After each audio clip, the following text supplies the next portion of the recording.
जी मेरे भाई, past paper question number 4, past paper question number 4 जी। अच्छा आप जरा फॉर्मेट बना लें। इंपेयरमेंट लॉस का फॉर्मेट क्या बनेगा, बनाई शाबाश।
भाई मेरे मोहतरम, इस तरह करें, फॉर्मेट ना रेस कीजिएगा, फॉर्मेट बना ठीक जी मेरे भाई। जरा हिम्मत करें, कैलकुलेट, जरा हिम्मत से calculate the impairment loss if any. If any का मतलब समझ लें भाई, इधर जरा देखें। इफ एनी का मतलब है ऊपर वाले क्वेश्चन की रिक्वायरमेंट पढ़ लें। Compute the impairment loss to be recognise, इसका मतलब होता है लॉस आना ही आना है। इंपेयरमेंट लॉस इफ एनी का मतलब है आप वर्किंग करें, देयर इज द पॉसिबिलिटी कि इंपेयरमेंट लॉस आए या ना आए। वो बात समझे हैं? आ गया तो ठीक है, वरना बस ठीक है, ओके फॉर्मेट बनाएं बस, चलें शाबाश, हो जाए शुरू। कर लिए क्वेश्चन? जुबानी कलामी तूने किया भाई, तेरा इंटरव्यू नहीं लेना एग्जामिनर ने। 3.25 घंटे तुमसे आके पूछे बताओ और क्या हाल है, ठीक है, क्या चीज पसंद है क्या नहीं। चलो थोड़ा सा यार बता भी दो, इसका इस क्वेश्चन का क्या करना है, ये प्रेजेंट करना पड़ेगा चांद।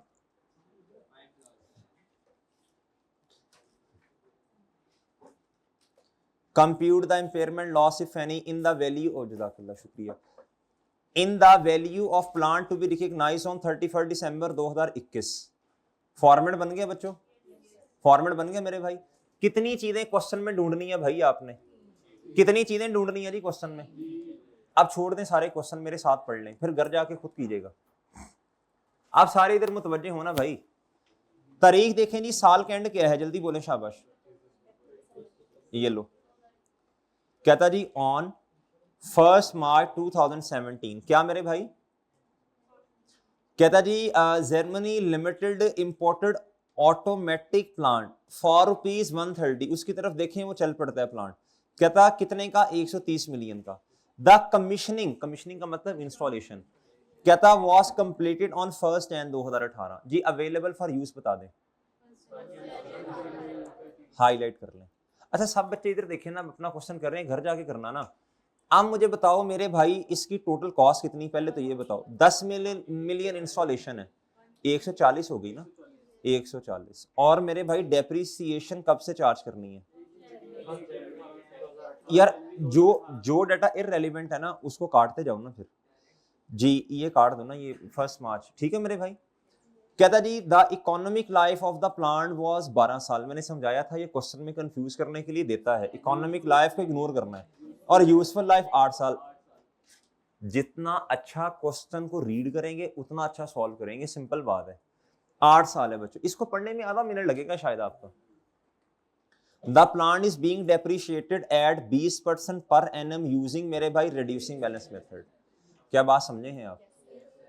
बहरहाल छोड़ें इस बात को, सिंपल मुझे ये बता दें, हमने किस साल के एंड पे इंपेयरमेंट लॉस की कैलकुलेशन करनी है? 18, 19, 20, 21, 4 साल। सर ओपनिंग पे नहीं निकालनी, ओपनिंग पे तो नहीं निकालनी, ओपनिंग पे तो नहीं निकालनी यार, कहीं भी ऐसी, कहीं भी इस तरह की बातें नहीं है।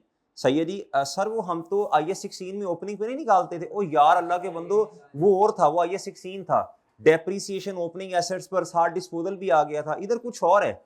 इधर तो सिंपल आपको कहां पे चाहिए बच्चों? 31 दिसंबर 2021 पर। इधर आए, आपको मेरे भाई बुक वैल्यू का शॉर्टकट याद होगा। सर ओपनिंग पे क्यों नहीं? बस वैसे ही, ओपनिंग पे इसलिए नहीं मेरे भाई, वो कौन सा हम डेप्रिसिएशन की वर्किंग कर रहे हैं, ओपनिंग एसेट फलां ये वो बात समझे हो ना ही। एस्टीमेट का चेंज है इस क्वेश्चन में, एस्टीमेट का चेंज वैसे आना है। एक आगे क्वेश्चन आना है, एक पास पेपर का क्वेश्चन है जिसमें एस्टीमेट का चेंज आना है, शार्क लिमिटेड नाम है उस क्वेश्चन का। तो मेरे भाई उधर एस्टीमेट का चेंज है, इस क्वेश्चन में कोई एस्टीमेट का चेंज नहीं है।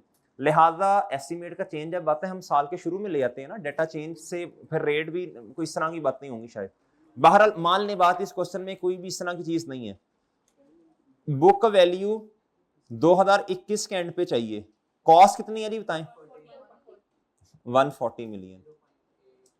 अच्छा, अब सिंपल, जरा सिंपल इधर देखें मेरे भाई, इधर देखें यार, बड़ी सिंपल सी बात है जी। रेट कितना है जी? 20%। सर लाइफ क्यों दी है? बस छोड़े, लाइफ क्यों दी? हमने रिड्यूसिंग में रेट से मल्टीप्लाई करना है ना। ये मेरे भाई cost multiply by 1 minus rate of depreciation. अब इतनी दफा कर ली, अब याद होना चाहिए। और एन कितना रखना है?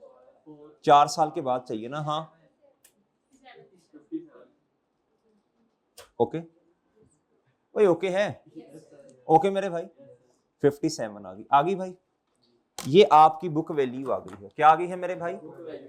Okay. Working number 1 57। Okay sir जी। देखो मैंने आपको पहले माइंड आपका तैयार किया था कि आपको खुद भी निकालनी पड़ सकती है। ठीक है सन जी, अलवर ठीक है भाई। अच्छा जी,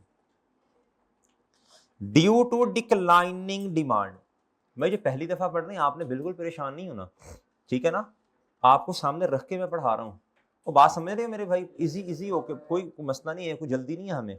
due to declining demand for the product manufactured from this plant.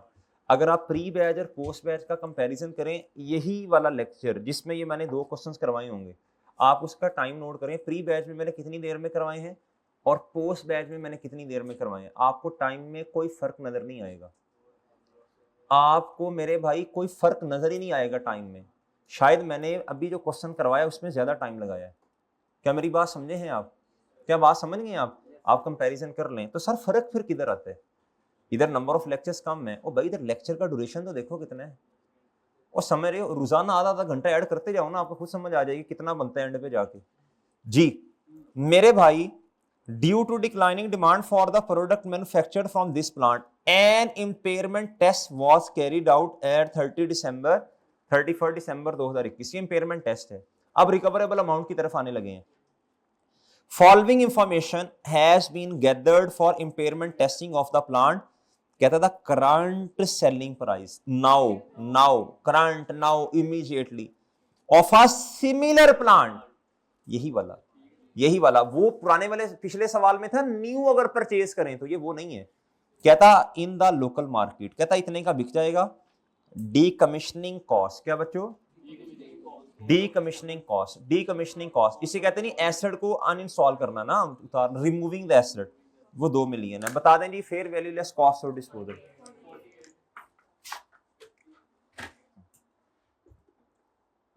Rupees कितना बच्चों? जी बच्चों 48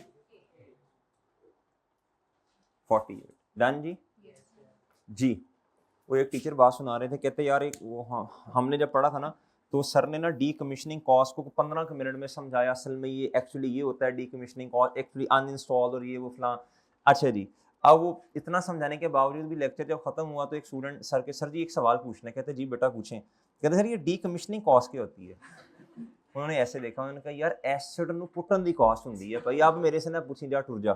तो भाई एसिड को पुटने की, एसिड को उधर से अपनी जगह से चले, बस ठीक है। ये 48 मिलियन मेरे भाई, क्या 48 में।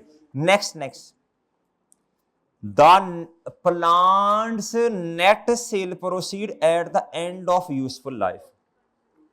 अब ना जरा बात आपने ना गौर से सुननी है, इसकी टोटल लाइफ कितनी थी? 8 साल।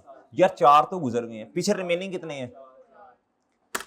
ऐसे एक और हिंट भी दिया हुआ है, 21 के एंड पे खड़े हैं ना, 22 के कैश फ्लो, 23, 24, 25। क्या मेरी बात समझे हैं? अब ये कहां बड़ा सोचना पड़ा यार, टोटल उसने बताया हुआ यूजफुल लाइफ 8 साल है, 4 साल गुजर गए, ये सोचना क्या पड़ा आपको इसमें? 4 साल ही रिमेनिंग है। अच्छा जी, अब मेरे भाई इधर आए, ये क्या है? ये क्या है? नेट सेल प्रोसीड्स किस साल के एंड पे लिखनी है? 25 के एंड पे। क्या मेरी बात समझे? लेकिन ना इस क्वेश्चन में एक मसला है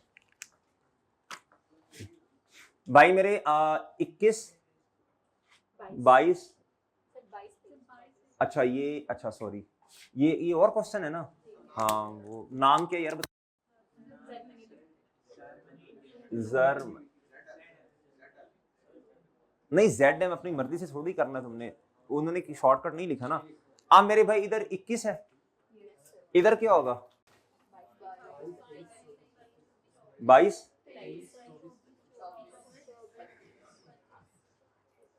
अच्छा, इस क्वेश्चन में ना एक मसला है मेरे भाई, मसला सुनने क्या है?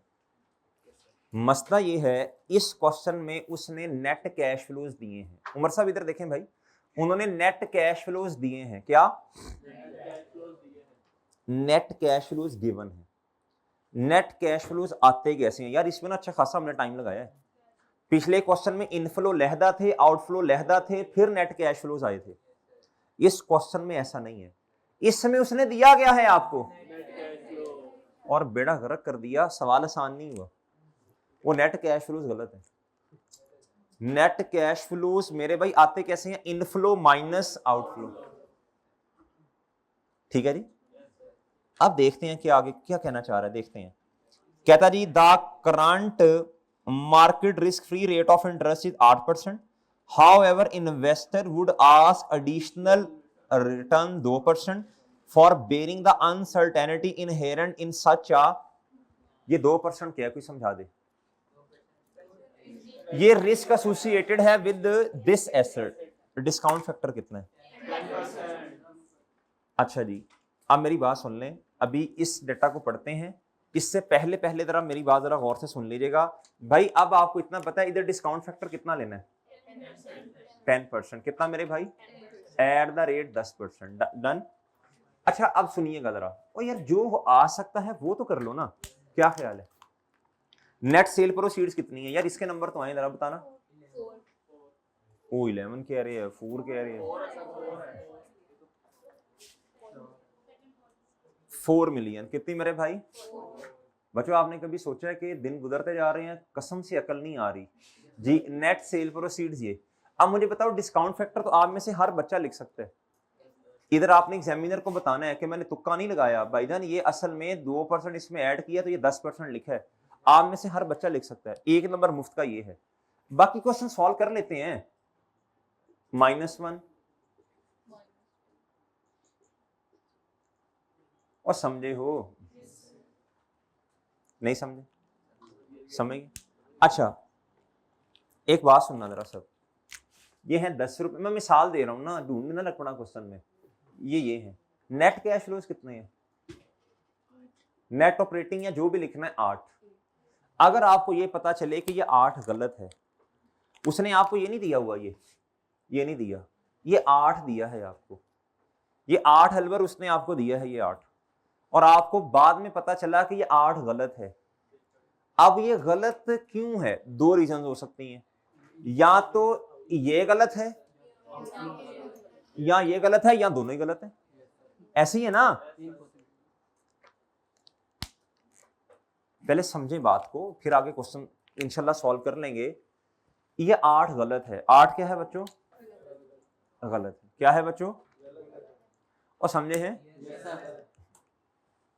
या ये गलत क्यों होगा? या तो ये गलत है इसकी वजह से ये नंबर सही नहीं है, या ये गलत है इसकी वजह से ये सही नहीं, या दोनों की वजह से। ये बात समझ आई अनवर साहब? ये बात समझ आई? अब अगली बात फिर दोबारा सुन लें। ये कैसे गलत हो सकता है? रिसीट आपने इनफ्लो ज्यादा रिकॉर्ड कर दिया, तो ये भी ज्यादा होगा ना, तो इसको रिवर्स करेंगे, कम कर देंगे, ठीक है। अगर आपने इनफ्लो कम रिकॉर्ड किया, इसको बढ़ाएंगे, तो ये फिर ये इसे भी बढ़ाना पड़ेगा ना।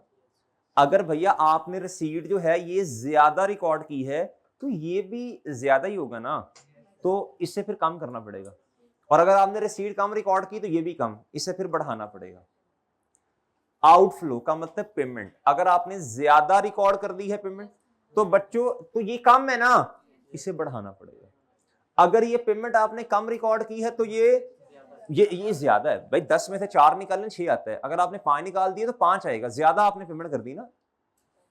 तो बच्चों एडजस्ट कर लेंगे। छोटा सा नोट लिख लें,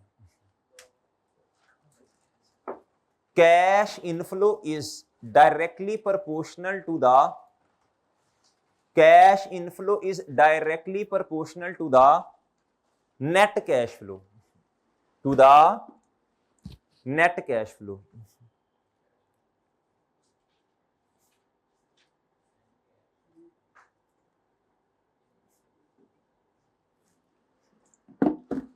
cash inflow is directly proportional to the net cash flow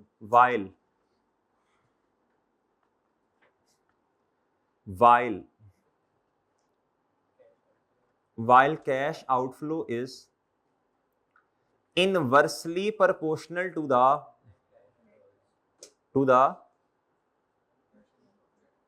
net cash inflow नहीं कैश फ्लो। किधर? ओए उन्हें छाड़ पाई, मेरी तो सुन ले जी, वो लिख ले जो कह रहा हूं, लिख ले जी। While cash outflow is the, उधर जा रहा है उड़ के भी, मेरी नहीं सुन रहा। While cash outflow is inversely proportional to the while cash outflow is inversely proportional to the, बोलो शाबाश, नेट कैश फ्लो। ये मेरी बात समझ आई? ये भाई सुन लो ना, इधर देखो, ये ज्यादा तो ये ज्यादा नेट कैश फ्लो, ये कम तो ये भी कम। इसमें से 2 माइनस करने तो 8 जवाब आएगा। आपने 10 की बजाय 12 में से 2 माइनस की तो 10 जवाब आएगा। ऊपर वाला भी ज्यादा, ये भी ज्यादा, डायरेक्टली प्रोपोर्शनल कहते हैं इसे। आउटफ्लो इनवर्सली प्रोपोर्शनल है। क्या है मेरे भाई? इसका मतलब क्या है भाई? अगर ये कम है तो ये ज्यादा। मिसाल के तौर पे आपने 10 में से 2 माइनस किए तो ये 8 जवाब आया। अगर आपने 10 में से 5 माइनस कर दिए तो, क्या बात समझे हैं? ये ज्यादा तो ये कम, इनवर्सली प्रोपोर्शनल है। वो बात समझे हो? अच्छा जी, मैं रेस कर रहा हूं अब मैं इसे रेस कर रहा हूं। अभी इतना बच्चे का तो सर इतना क्यों समझा रहे हैं, ये तो बच्चों को भी समझ आती है। अभी आप नहीं मोंगी मारनी है, देख लेना इधर, अभी आप नहीं होंगी। अच्छा उसूल बच्चों को पता होते हैं कभी कभी, लेकिन जब क्वेश्चन सॉल्व करने लगते हैं तो बच्चे ना उसूलों को भूल जाते हैं। ये नहीं समझते कि यार ये नॉर्मल चीज है, ये तो नॉर्मल सी चीज है, इसमें क्या मसला है, कर लेंगे में जी। अब मैं इसको रेस कर रहा हूं। इस क्वेश्चन में ये हमारा क्वेश्चन स्टार्ट होगा मेरे भाई नेट कैश फ्लो से। कहां से होगा? आओ इधर, आप क्वेश्चन पढ़ के देख लें, आपके पास कैश इनफ्लो और आउटफ्लो नहीं है। एक बात ना मैं आपको पूरी अकाउंटिंग में बता दूं, चाहे आप आईटीए पढ़ रहे हो, चाहे FAR 1 पढ़ रहे हो, चाहे मेरे भाई FAR 2 पढ़ रहे हो, या एडवांस लेवल की रिपोर्टिंग पढ़ रहे हो, मेरे भाई जिधर लफ्ज जूनियर अकाउंटेंट का आ जाएगा ना, बेड़ा गर्क हो गया। तबाह दे बच्चों, तबाह दे। गलत काम ही किया उन्हें, गलत अकाउंटिंग की होगी। क्या की होगी मेरे भाई? आपने भी जब नए नए फर्म्स में जाना है ना, तो आप यकीन करें जब आपका सीनियर आपको कोई काम देगा ना, उसका दिल धक धक कर रहा होगा, पता नहीं क्या बोंगी मारेगा, नई किस्म की बोंगी होगी जी।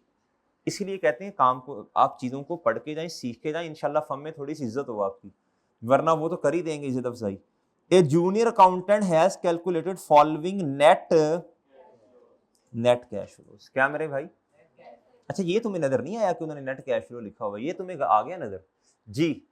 कहता जी from operating the plant, operating the plant का मतलब प्लांट से रिलेटेड। अच्छा ये जी नेट कैश इनफ्लो, मसला तो नहीं बन रहा ना, जो भी लिखा हुआ है कैश है तो पॉजिटिव ना यार, जो मर्जी समझ लो। 2022 के ये 11 फिर 7 फिर 3 और फिर 1, यार ये तो बड़ा आसान सवाल हो गया। नेट कैश फ्लो उन्होंने खुद दिए हैं, डिस्काउंट फैक्टर लगाओ, चलो जी क्वेश्चन सॉल्व। ये अनएडजस्टेड है, क्या है मुझे कैसे पता चला? आपको भी इंशाल्लाह चल जाएगा जी, बड़े होके नहीं, अभी चल जाएगा इंशाल्लाह। However our review of accountants working has revealed the following, उस जूनियर बंदे का रिव्यू करना पड़ता है। क्या करना पड़ता है जी? ना करें तो कंपनी तबाह दे, वो तो इम्पेयरमेंट ऐसी चार्ज करवा देगा जी, है ही नहीं तो वो जो डायरेक्टर है उनको धुरा पड़ जाना वैसे ही। इसका रिव्यू जब किया तो पता चला ये कांड किए हैं इसने। अब जरा गौर से सुनिएगा मसले क्या हैं। अच्छा पहले मैं देखो असूल याद रखना, अगर आपने किसी चीज को एडजस्टेड बनाना है ना तो स्टार्टिंग पॉइंट क्या होगा? हमेशा अनएडजस्टेड। क्या बच्चों? अनएडजस्टेड बैलेंस होगा। क्या होगा मेरे भाई? और बात समझे हो? मिसाल के तौर पे इसकी एग्जांपल इस तरह होती है बच्चों, आपने ना जी लाहौर से जाना है मुल्तान। किधर जाना है? नहीं आपने इस्लामाबाद जाना है। किधर जाना है? आप चले गए हो बच्चों किधर? मुल्तान। है मेरी बात समझे? अब मैं मिसाल देता हूं, उधर कोई शॉर्टकट नहीं है, पहले आपको लाहौर वापस आना पड़ेगा, फिर किधर जाना पड़ेगा? और बात समझे बच्चों? अनएडजस्टेड को जब भी एडजस्टेड बनाना है तो स्टार्टिंग पॉइंट मुल्तान है, जिधर पहुंचे हो, जिस गलत जगह पे, उधर से अब आपने इस्लामाबाद जाना है। और समझे हो? जब भी आपने कोई सही काम करना है तो हमेशा शुरुआत उस गलत काम से होगी। अगर आप पढ़ नहीं रहे तो मेरे भाई आपको प्लान करना पड़ेगा कि माजी में गलतियां क्या की हैं, उधर से शुरुआत होनी है गलती सुधारने की। मेरी बात समझे? अच्छा जी, अब अनएडजस्टेड आपका स्टार्टिंग पॉइंट बनेगा। क्या बनेगा? लेकिन हेडिंग क्या बनेगी बताओ शाबाश? हेडिंग क्या बनेगी? Net cash flows. क्या मेरे भाई? लो मेरे भाई इधर हेडिंग देने बच्चों नेट कैश फ्लोज की। किसकी भाई? सर हमने तो फॉर्मूला बनाया, मैंने कहा था बनाओ जी। नेट भाई देखो सिंपल सी बात है, इधर देखो, अगर तो पॉजिटिव बैलेंस आ रहा तो नेट कैश फ्लो का जवाब इनफ्लो है ना, यानी इनफ्लो ज्यादा है। और अगर नेगेटिव में जवाब आ रहा है इसका मतलब आउटफ्लो ज्यादा है। बहरहाल हमारा तो पॉजिटिव में है। 11 7 3 और 1, 11 7 और 1। बस अपने माइंड में सोच लो, इनफ्लो में से आउटफ्लो माइनस किए, ये जवाब आ गया। आ गया मेरे भाई? आ गया सर? अच्छा जी, ये आपका स्टेप नंबर 1 होता था।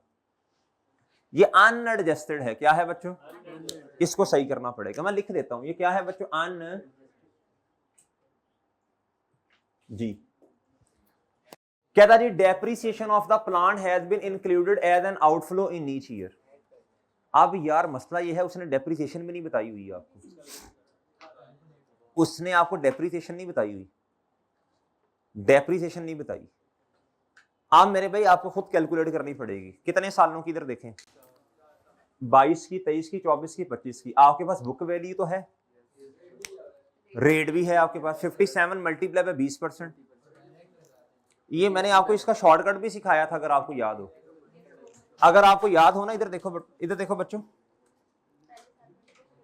इधर वर्किंग नंबर ये बनेगी 2, कैलकुलेशन ऑफ, यार किस किस को वो याद है जो शॉर्टकट आपको बताया था? ओ यार बच्चों शाबाश, वेल डन। शॉर्टकट वो नहीं, वो तो बुक वैल्यू का है।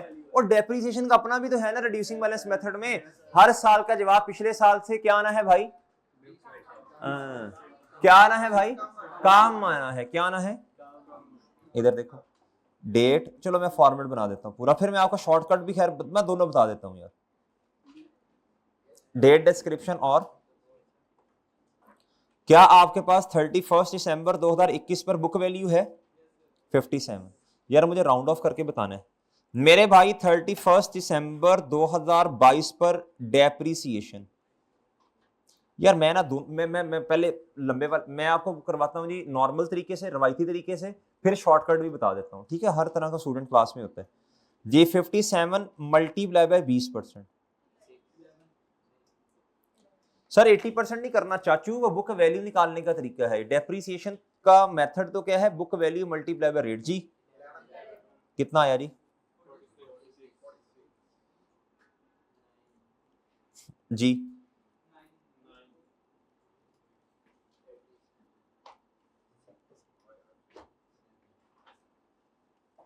कितना?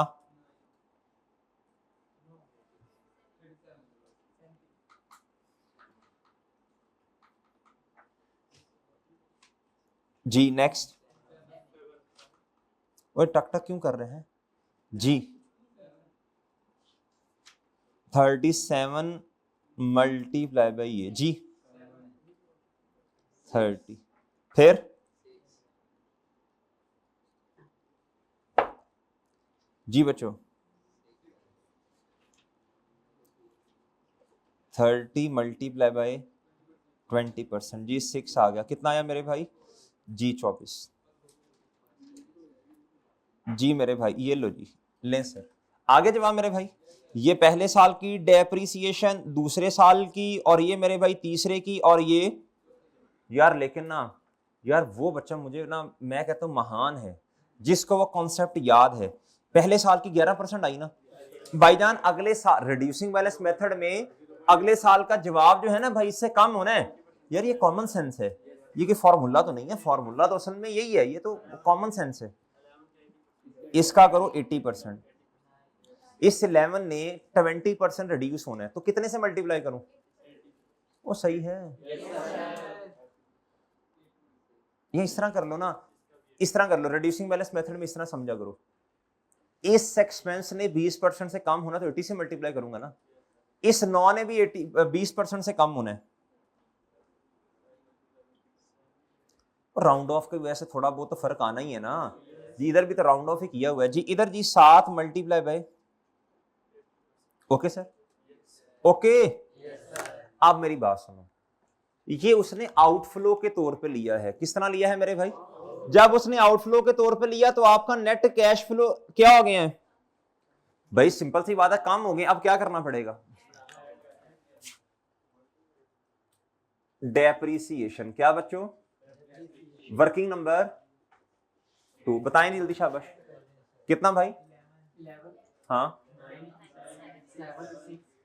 वर्किंग का रेफरेंस लाजमी देना, वर्किंग का रेफरेंस लाजमी देना।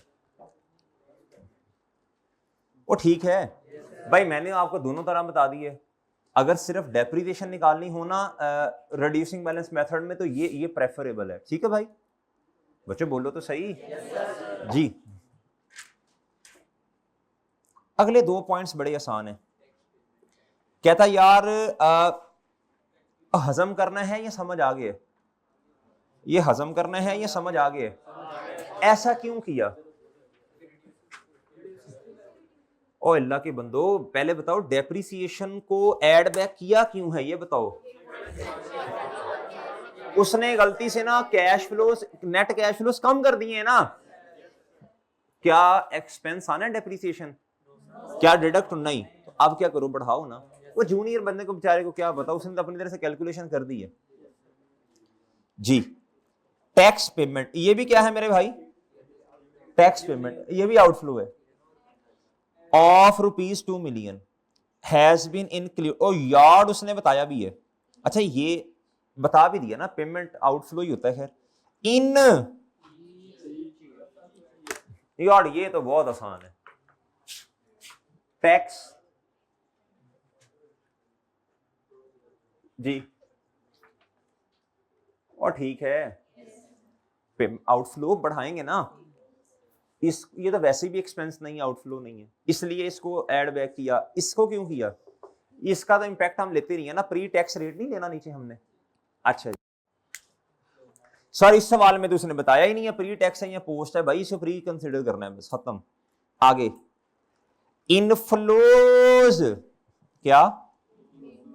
फौरन समझ जाना है आपको, रट्टा नहीं लगाना, पहले स्टेटमेंट पढ़नी है। नॉर्मली इनफ्लो अगर गलत है तो देखते हैं कम है या देखते हैं। फ्रॉम प्लांट इन 2022, वही हुई सिर्फ किस साल की बात कर रहे हैं? बाकी नहीं, बाकी ईच ईयर नहीं, गौर से। कहता इंक्लूड रसीट, हो सकता है ये रिसीट वाकई ही आनी चाहिए, हो सकता नहीं, बहरहाल देखते हैं। फ्रॉम सेल ऑफ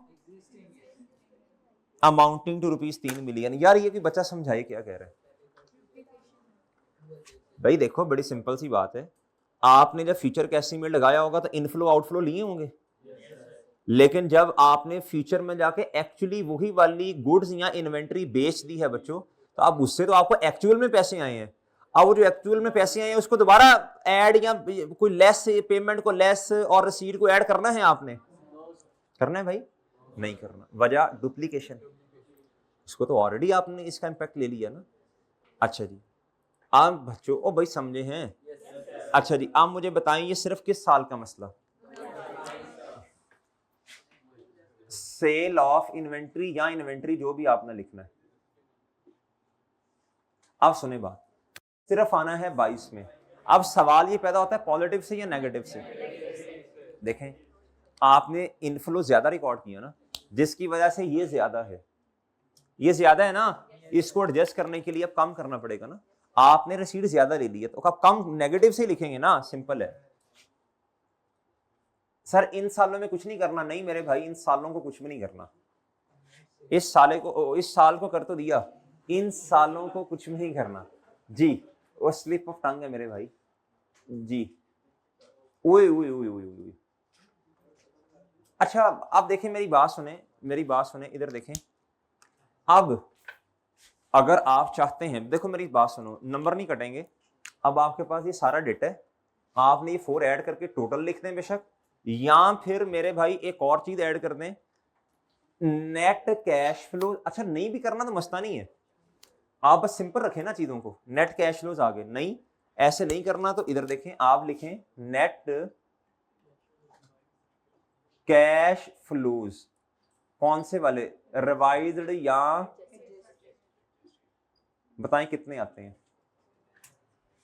बता दें कितने आते हैं जी? कितना? 21 इधर, 18 इधर, कितना जी? 12 और इधर। अच्छा अगर आपने ये नहीं करना तो पूरे मार्क्स मिलेंगे टोटल कैश फ्लोज को लिखने के। और समझे हैं? और समझे हैं मेरे भाई? 13 कैसे आया तुम बता दो, कितना आना है? अच्छा ये कितना है? 9। चले नहीं, आप बताओ बच्चों टोटल कितना आया? ये एवरेज आ गया ना, ये जरा ब्लू से लिखता हूं मैं। ये आया 21, ये 18, ये 12 और ये 13। आप इस पर डिस्काउंट फैक्टर अप्लाई करें, पहले ये लिखें कैलकुलेटर पे -1, फिर इससे मल्टीप्लाई कर दें। जी जी नहीं, इकट्ठा ऐड करते हैं, इसके अपने अपना अपना हर साल नहीं लिखना जी। 19, 15 आगे चलें, कितना आया जी? डन डन मेरे भाई, और डन। अब क्या करूं, इसको कहां लिखूं? उधर किधर? उधर तो बहुत दीवार पे लिख दूं, उधर बताओ ना, उधर किधर? इसको सर वैली इन यूज में लिखें, उधर किधर? जी जी मेरे भाई जी सर, उधर किधर? भाई बिस्ती पे परेशान नहीं होना, होती है ये कोई नॉर्मल सी बात है। ये जुमे, इससे एक दिन पहले जुमेरात थर्सडे था ना, भाईजान खानदानी बिस्ती हुई है कसम से अब्बा जी से। खानदानी बिस्ती समझते हैं? वो तारिक मसूद साहब कहते हैं ना खानदानी बिस्ती जी। 52 घर में भी सारे सामने ही होते हैं ना। अच्छा जी जी मेरे भाई 52 इधर बताएं कितना आया? ओके बच्चों ले सर, डन मेरे भाई, ठीक है जी। सर जी आप मुझे बताएं, बहुत तवज्जो से बात सुन के, ये हायर था ना, इसके साथ कंपैरिजन करना है। ये औकात है रिकॉर्डेड 57 पे है, तो कम करना पड़ेगा। Done done sir, done. अच्छा अगर मैं आपसे कह दूं एक्सट्रैक्ट बना दें इसके, वैसे रिक्वायर्ड नहीं है, वो क्या आना है? कुछ भी नहीं आना। ये देखो 2021 के एक्सट्रैक्ट में क्या आएगा, खुद बताओ। उई 2021 के एक्सट्रैक्ट में क्या आएगा बताएं? और नहीं एक्सट्रैक्ट्स में क्या आएगा, प्रॉफिट और लॉस के, सिर्फ इंपेयरमेंट लॉस। ऐसे न खट्टू हैं जो स्टैंडर्ड कर रहे हैं, बस वो याद है, पुरानी बातें भूल गए हैं। और पाए ने डेप्रिसिएशन एक्सपेंस नहीं आना, अब वो कितना है मैंने नहीं निकालना, ठीक है। बहरहाल छोड़ो, क्योंकि असल में हमारे पास तो बुक वैल्यू है ना 2021 की, वो असल में 20 की निकालनी, या एक और तरीका भी है। बहरहाल छोड़ो छोड़ो रहने दो यार, नया कट्टा खुल जाना, रहने दो। बट ठीक है भाईजान, 21 की डेप्रिसिएशन आनी है, पता नहीं कितनी आनी है, छोड़ो। इंपेयरमेंट लॉस आना है ये 5 रुपए का, प्रॉफिट और लॉस में बताएं एसवीएफई में क्या आना है। एसेट अब किस अमाउंट पे रिकॉर्ड होगा, 57 पे। 57 पे कैसे, 52 पे। भाईजान इंपेयरमेंट लॉस आपने रिकॉर्ड कर दिया ना, क्या हो गया, अब तो इस पे होगा ना यार, ठीक है। ठीक है बच्चों, इसकी एंट्री बताओ, इसकी एंट्री बताओ जी, कोई समझ आई?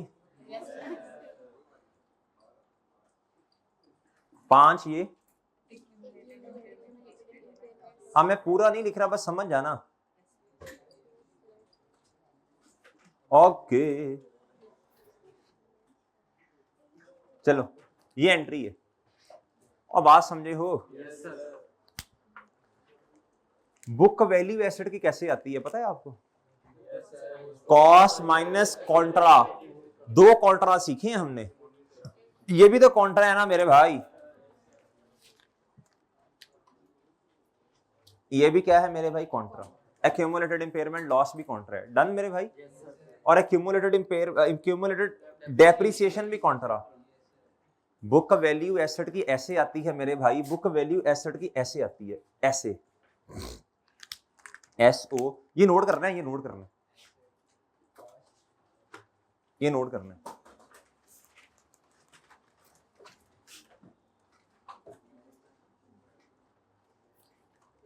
नहीं यार इधर नहीं नोट करवाना मैंने, बल्कि बहरहाल आपने तो ये हेडिंग बनानी है ना, इधर नोट करवाता हूं ना, फिर कभी काम आएगा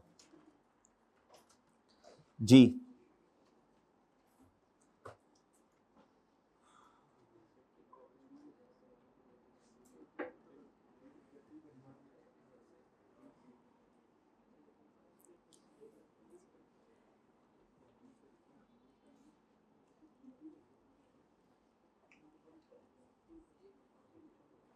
नॉन करंट एसेट, क्या मेरे भाई, नॉन करंट एसेट जी। आप जरा वो बनाएं, जरा हेडिंग बनाएं, बनाएं।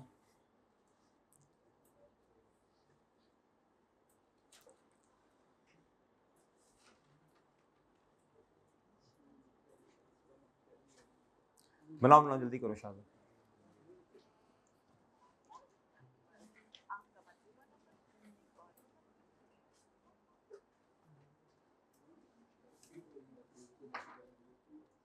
अस्सलाम वालेकुम, मैं आप आ जाए, मैं बस क्लास छोड़ रहा हूँ, उधर ही आ रहा हूँ मैं, PRC फैकल्टी में, आप आ जाए,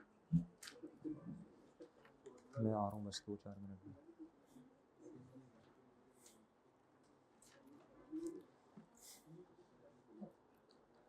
जी बच्चों बताओ इधर क्या आना है, नॉन करंट एसेट बताएं जी। जी इधर आपने बुक वैल्यू पे एसेट को रिकॉर्ड करना है, किस पे करना है जी? ओहो, मिसाल के तौर पे यह है जी पौधा, बुक वैल्यू, या बुक वैल्यू आती कैसे अब बताएं जरा। कॉस्ट, अच्छा नहीं नहीं यार ये सही नहीं है, ये सही नहीं है, मजा नहीं आया।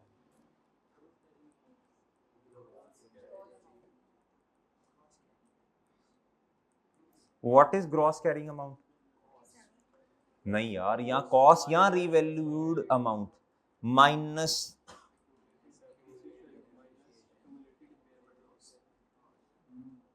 माइनस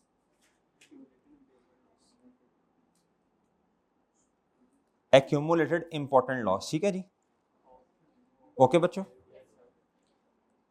ये पहला कॉन्ट्रा और ये दूसरा। सर क्या रिवैल्यूएशन में भी होती है जी? क्या रिवैल्यूएशन में भी इंपेयरमेंट आ सकती है? जी आ सकती है, करेंगे क्वेश्चन इंशाल्लाह। बहरहाल अभी ये तो समझ आई ना मेरे भाई, ये तो हमने IAS 16 में ही सीख लिया था। और ये हमने IAS 36 में सीखा है। डन बच्चों? और done sir? Done sir. Homework बता दें आज का। आपको एक और क्वेश्चन दें? रहने दो यार, आप नहीं होना, खट्टू हो। नहीं रहने दो, छोड़ो। हर बात बताने वाली नहीं होती।